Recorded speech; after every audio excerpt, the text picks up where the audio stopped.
Topics in the chapter money as a medium of exchange.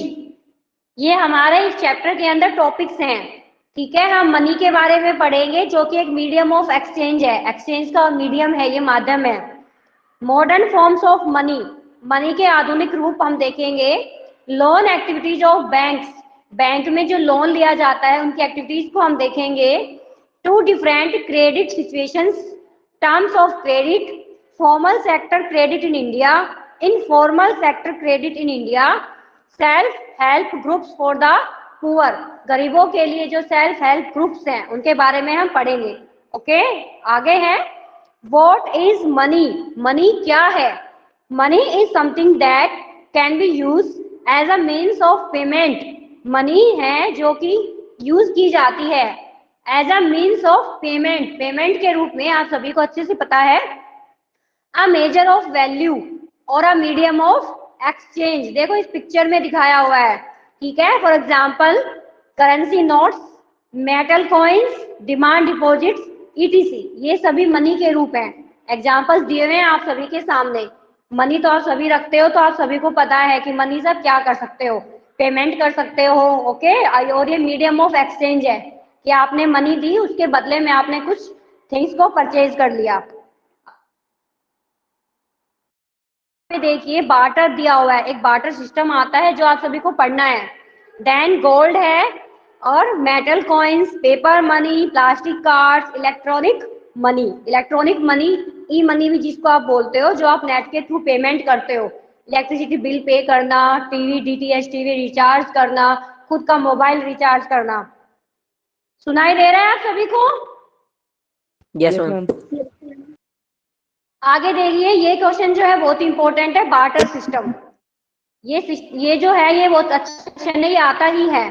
The system of direct exchange in which commodities, देखो picture में दिखाया हुआ है कि आपने एप्पल और यहाँ पे व्हीट दिया हुआ है, तो आपने एप्पल, मान लो आपने व्हीट दे दिया किसी दूसरे शॉपकीपर को और उसे बदले में आपने एप्पल ले लिया। इट मीन्स इसमें मनी का यूज नहीं हो रहा है, इसमें कमोडिटीज एक्सचेंज की जा रही हैं। एक साइड में एप्पल दिया हुआ है, एक हैंड में, दूसरे हैंड में व्हीट दिया हुआ है, तो ये आपस में एक्सचेंज कर लेंगे।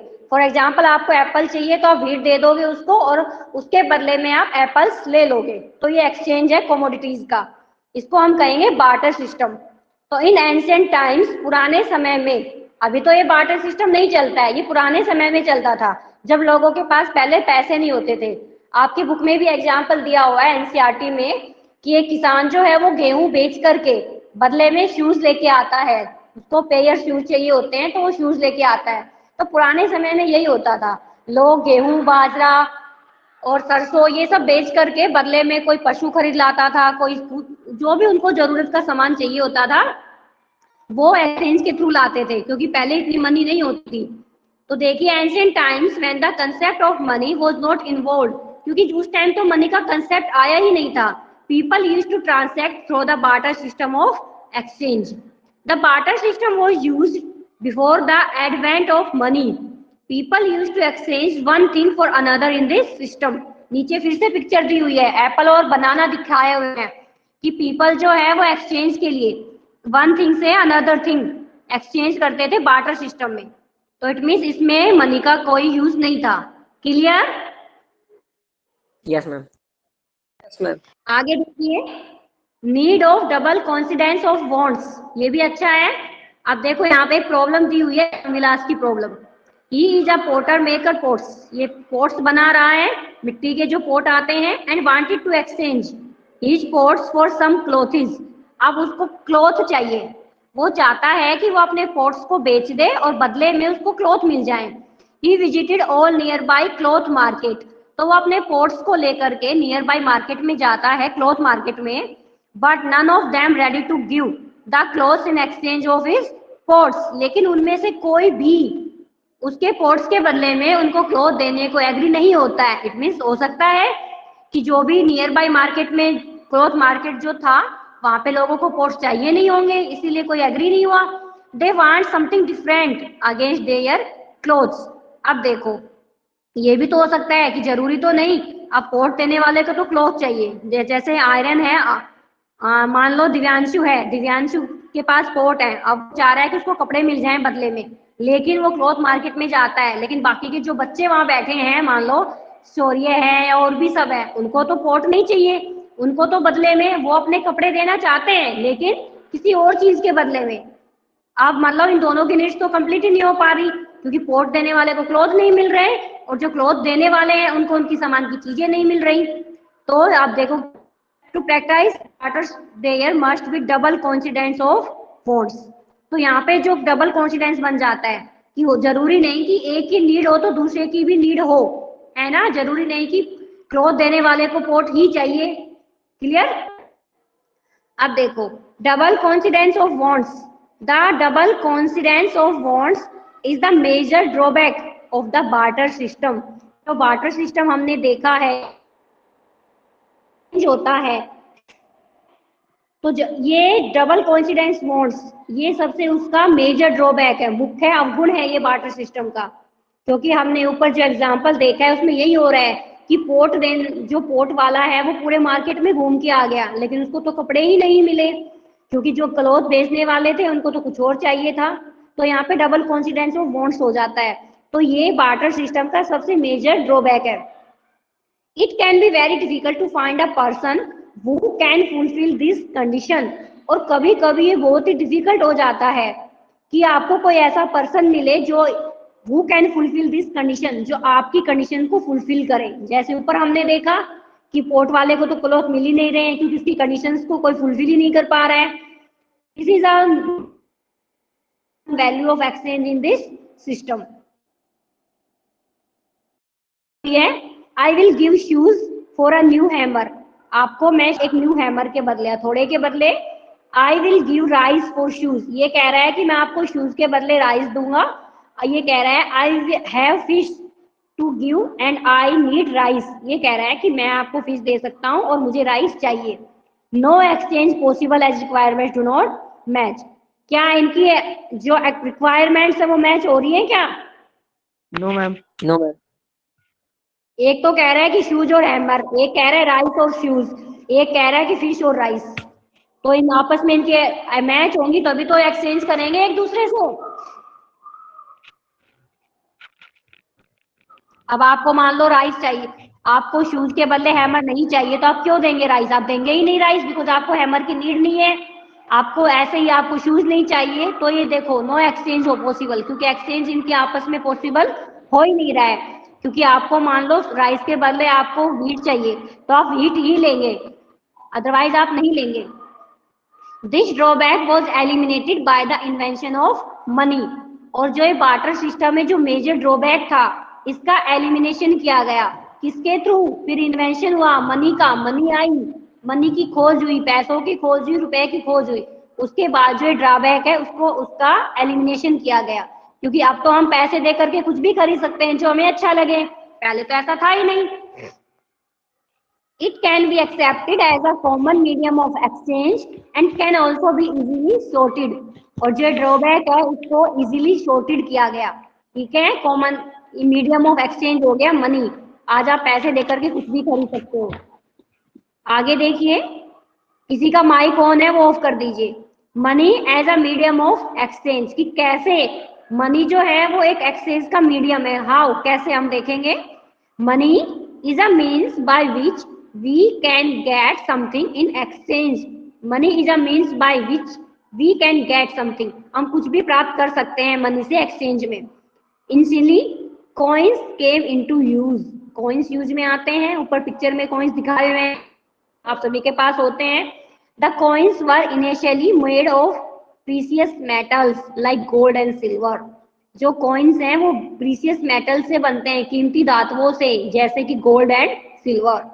When the precious metals became too precious, जब ये जो precious metals हैं, कीमती metals और ज्यादा कीमती हो जाते हैं, ordinary metals were being used for making coins। उस समय ordinary metals जो है, जो साधारण धातुएं हैं, वो यूज की जाती हैं coins बनाने के लिए। क्योंकि गोल्ड और सिल्वर तो बहुत ज्यादा महंगा हो रखा है, बहुत ज्यादा प्रीसियस है, तो इतना ज्यादा प्रीसियस हो गया है कि ऑर्डिनरी मेटल यूज करना पड़ता है कॉइन्स बनाने के लिए।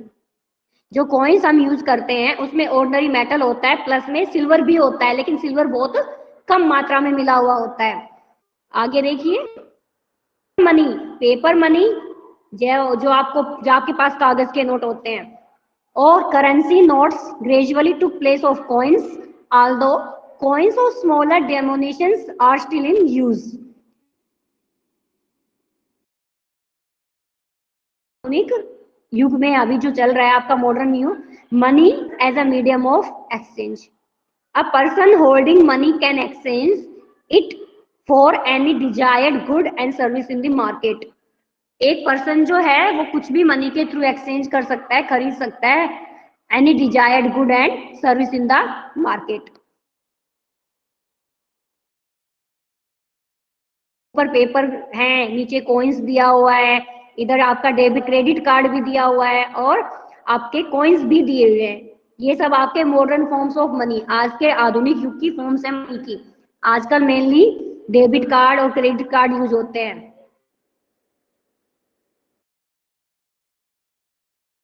पहला है कार्ड मनी या प्लास्टिक मनी। इसमें आपका जैसे आप शॉपिंग करते हो, क्रेडिट कार्ड आएगा, smart card and health card etcetera, ये आपके कार्ड मनी है, प्लास्टिक मनी है, जिसको आपको बिना छुए आप इसका पेमेंट कर सकते हो, डेबिट कार्ड के थ्रू, क्रेडिट जो भी है। इसके बाद है डिजिटल कैश, जिसमें आपकी नेट बैंकिंग आती है, मोबाइल बैंकिंग। इसके बाद बैंक मनी, बैंक मनी आप बैंक में जाते हो, आप देखते हो कि आपको जो पैसे वहां पे जमा करवाने होते हैं तो आप चेक भर के दे देते हो, ठीक है, और उस पे साइन कर देते हो। आपको लेने होते हैं तो आप चेक पे भर देते हो कि आपको कितना अमाउंट चाहिए और आप साइन कर देते हो, चेक पकड़ा देते हो, वो आपको उतना अमाउंट निकाल के दे देते हैं। इसके बाद है डीडी, जिसको डिमांड ड्राफ्ट कहते हैं, बैंकर्स चेक एटसेट्रा, ये आपकी बैंक मनी है। एक आता है क्रेडिट। करेंसी, करेंसी क्या है? The coins and paper currency of page and rupee are generally accepted as a medium of exchange और मनी इन इंडिया। आप सभी को पता है अलग अलग देशों के अंदर अलग अलग करेंसी चलती है, सबकी अपनी अपनी मुद्रा होती है। जैसे इंडिया में, श्रीलंका में, पाकिस्तान में, नेपाल, भूटान में रुपया चलता है, रुपी चलता है। वैसे ही यूएस में डॉलर चलता है। ऐसे अलग अलग कंट्रीज में अलग अलग करेंसी चलती है। अब अगर यूएस का इंसान इंडिया में आएगा तो वो एयरपोर्ट पे आते ही एक्सचेंज करवा लेते हैं अपनी डॉलर को रुपी में, और इंडिया के लोग अगर अमेरिका जाते हैं तो अपना रुपी लेके जाते हैं और एयरपोर्ट पे जाते ही वहां पे वो डॉलर ले लेते हैं रुपी के बदले में। और एक रुपी जो है वो एक डॉलर है, उसमें कितने रुपए होते हैं, कोई बताएगा 8%? एक डॉलर कितने रुपए के बराबर है? Ma'am 75। 75, very good. For demonstration of rate 2 and above are issued by Reserve Bank of India in permission of Finance Ministry of the Central Government। Paper currency note जो आप यूज कर रहे हैं और मेटालिक कॉइन्स जो 2 रुपए के सिक्के हैं, 5 रुपए के हैं, तो जो 2 रुपए का है और अबाउ उससे ऊपर है, are issue by Reserve Bank of India. RBI, Reserve RBI जो है वो इश्यू करता है, किसकी परमिशन से? फाइनेंस मिनिस्टर, वित्त मंत्री की मदद से, of the central government. Central government का जो वित्त मंत्री है, कौन है इस time finance minister? Nirmala Sitharaman. Yes, तो जो निर्मला सीतारमन है उनकी परमिशन से पेपर करेंसी नोट और 2 रुपए और 2 रुपए से ऊपर के जितने भी नोट मेटल, वो सभी आरबीआई इश्यू करेगा with the permission of finance minister of the central government. At present it issue coins and notes of 2, 5, 10, ये सब। अच्छा, फिर मेरी एक बात है आप लोगों से, यहाँ पे 2 तो दिया हुआ है, लेकिन हमारे पास तो 1 रुपए का भी कॉइन होता है, फिर वो कौन इश्यू करेगा? क्योंकि गवर्नर ऑफ आरबीआई। हाँ,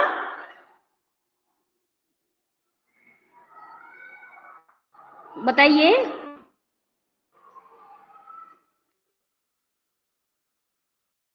ma'am governor 1 rupee and it's subsidiary of finance, it issued coins of, नीचे देखो नीचे वाली लाइन में 1 and 50 पैसे। देखो 1 रुपए का जो कॉइन होता है उसके ऊपर आपको साइन मिलेंगे फाइनेंस मिनिस्टर के, और 1 रुपए से ऊपर नीचे वाली लाइन पढ़िए, 1 रुपए का आपके पास कॉइन है तो आप चाहे उसको देख सकते हो, उसके ऊपर फाइनेंस मिनिस्टर के साइन होंगे 1 रुपए के कॉइन के ऊपर, और 1 से ऊपर वाले 2, 5, 10, 20, 50, 100, 200, 500 एंड 2000, इन सभी के ऊपर साइन मिलेंगे आरबीआई गवर्नर के। तभी तो आरबीआई गवर्नर इशू कर रहा है वहां पे। तो ये यहाँ पे मेजर डिफरेंस है, आपको पता होना चाहिए कि 1 रुपए के कॉइन के ऊपर साइन मिलेंगे आपको फाइनेंस मिनिस्टर के, और 1 से ऊपर के जितने भी हैं 2, 5, 10, 20 इन सब के ऊपर साइन मिलेंगे आरबीआई गवर्नर के। क्लियर? Yes ma'am. आप देखिए deposits with bank, the other forms in which people hold money in deposits with banks. People deposits their extra money. अब मान लो किसी के पास एक्स्ट्रा मनी, एक्स्ट्रा तो हो नहीं सकती, लोग अपनी सेविंग्स करते हैं, अपने पैसे बचाते हैं, तो उसी को एक्स्ट्रा मनी यहाँ पे लिखा हुआ है। In banks by opening a bank account. अब हम क्या करते हैं कि थोड़ा थोड़ा सेविंग्स करते हैं, सभी के पेरेंट्स करते हैं कि सैलरी में से थोड़ा थोड़ा बचा लेते हैं कि बच्चों के फ्यूचर में काम आएगा, तो वो बैंक अकाउंट ओपन करवा लेते हैं और वहां पे अपनी सेविंग्स को, एक्स्ट्रा मनी को जमा करवाते रहते हैं। Banks interest to the people on their deposits, और बैंक जो है वो इंटरेस्ट के साथ वापस करता है पैसे, तो उनको इंटरेस्ट भी दिया जाता है। People also have the provisions to withdraw their money when they need it. और ऐसा नहीं है कि हमने जमा करवा दी तो हम निकलवा नहीं सकते, ये भी प्रोविजन होता है कि जब आपको चाहिए मनी आप विड्रॉ कर सकते हो जब आपको आवश्यकता हो। Since this money is withdrawn on demand, अगर आप डिमांड के ऊपर विड्रॉ कर रहे हो बीच के अंदर, मान लो मिड पीरियड में अगर आपने विड्रॉ कर ली है, हैंस दीज डिपॉजिट्स और आल्सो कॉल्ड डिमांड डिपॉजिट, इसको डीडी बोलते हैं। डीडी बनवाई है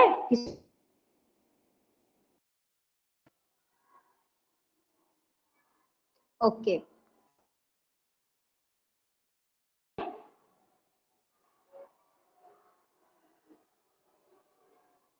अरे चेक देखा है क्या?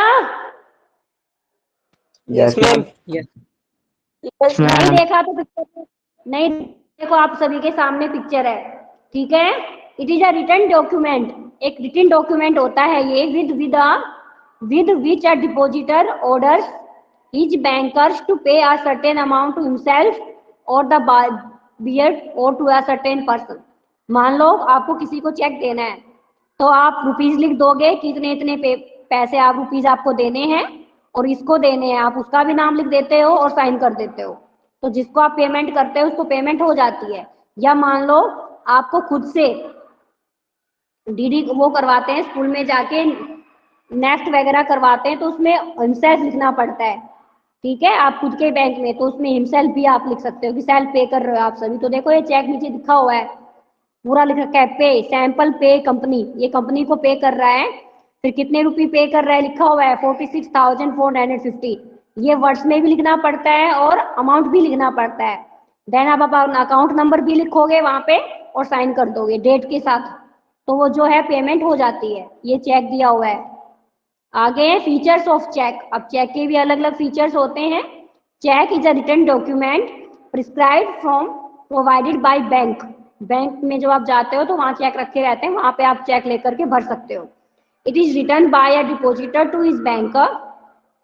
It carries an order to pay a certain sum of money from the deposit. It is a modern form of money as it can be used to make payment. ये modern form of money का रूप है check, जिससे आप payment कर सकते हैं। Of a cheque. अब चेक में क्या क्या आवश्यक है देखते हैं।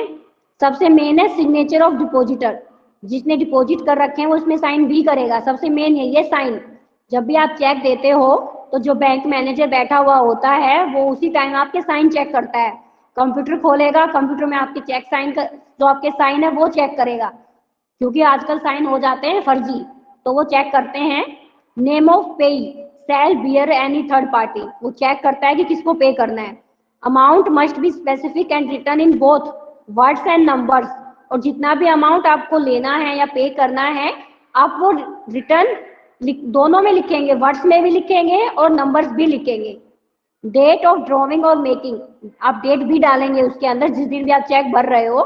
Account number of the depositor, और आप सभी अपने अकाउंट नंबर भी, जिसको आपको अकाउंट जिसके में डालना है उसके अकाउंट नंबर आप डालेंगे, क्योंकि आपके तो बैंक के पास है, आपका चेक है वो, तो जिसके अकाउंट नंबर जिसको आपको देना है उसके अकाउंट नंबर भी आप वहां पे डालेंगे, जिससे कि वो सामने वाले अकाउंट के नंबर में आपकी जो मनी है वो डाल दे। ऑन एक्टिविटीज बाय बैंक, अब लोन एक्टिविटीज होती हैं जो फार्मर्स भी लेते हैं लोन बैंक से। आगे देखो, the bank maintenance only a certain portion of deposits as cash with them and most deposits are used to extend loans. अब बैंक में लोग पैसे जमा करवाते हैं तो सभी के पैसे हैं, सब पे इंटरेस्ट होता रहता है। तो किसी को जो पैसे चाहिए होते हैं, जिनका मान लो किसी फार्मर को पैसे चाहिए तो वो लोन लेना चाह रहा है, तो वो अपनी भूमि के जो कागज हैं, डॉक्यूमेंट्स हैं, वो जमा करवाएगा और बदले में कैश ले लेगा और उसको कुछ टाइम ऑफ पीरियड दिया जाएगा कि इतने टाइम ऑफ पीरियड में आप अपना लोन पे करोगे। जैसे किसान क्रेडिट कार्ड होता है जो 4 साल के लिए लोन देता है बैंक उनको, लेकिन 4 साल के अंदर अंदर किसानों को वो लोन चुकाना होता है। People for the economic activities, thus banks make use of these deposits to meet the loan requirements of people. Banks charge a higher rate of interest on loans than the interest they pay on deposit. Deposit पे तो वो कम interest देते हैं, save money जो लोगों की है, बल्कि जो वो लोन देते हैं उस पे वो हाई इंटरेस्ट लगाते हैं। Loan between the amount of interest received and paid is their main source of income. क्यों? क्योंकि ये मेन सोर्स है उनकी इनकम का। अमाउंट ऑफ इंटरेस्ट जो उनको रिसीव होता है, मान लो उन्होंने 10,000 पे हाई इंटरेस्ट लगा दिया कि इतने सालों में अगर आप दोगे तो आपको, मान लो वो देते हैं, मान लो आपको 10% इंटरेस्ट देना पड़ेगा, तो एक्स्ट्रा हो जाएंगे। तो जो एक्स्ट्रा है वो उनका इनकम का साधन होता है। इसी से पूरी इकोनॉमी चलती है कि मैंने पैसे जमा करवा दिए बैंक में, मैं जमा करवा के अपना बैठ गई हूँ आराम से, ठीक है। लेकिन बैंक ये थोड़ी है कि मेरे पैसे रखेगा, किसी को लोन चाहिए तो वो उनको लोन के रूप में दे देता है, तो वो एक्स्ट्रा हो अब उन्होंने लोन दिया 40,000 का, लेकिन 4 साल के बाद उनको तो मान लो 25,000 एक्स्ट्रा मिल गए, तो जो 25,000 एक्स्ट्रा मिले हैं एज इंटरेस्ट के रूप में, वही पूरा इनकम का उनका साधन है।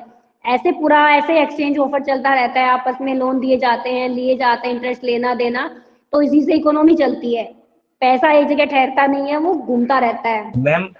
मैम अगर जो 4 साल के लिए लोन दिया बैंक ने, बट मैंने बैंक में जो पैसे जमा किए बट 4 साल के पहले ही मुझे निकालने हैं, तो बैंक कहाँ से देगा मुझे?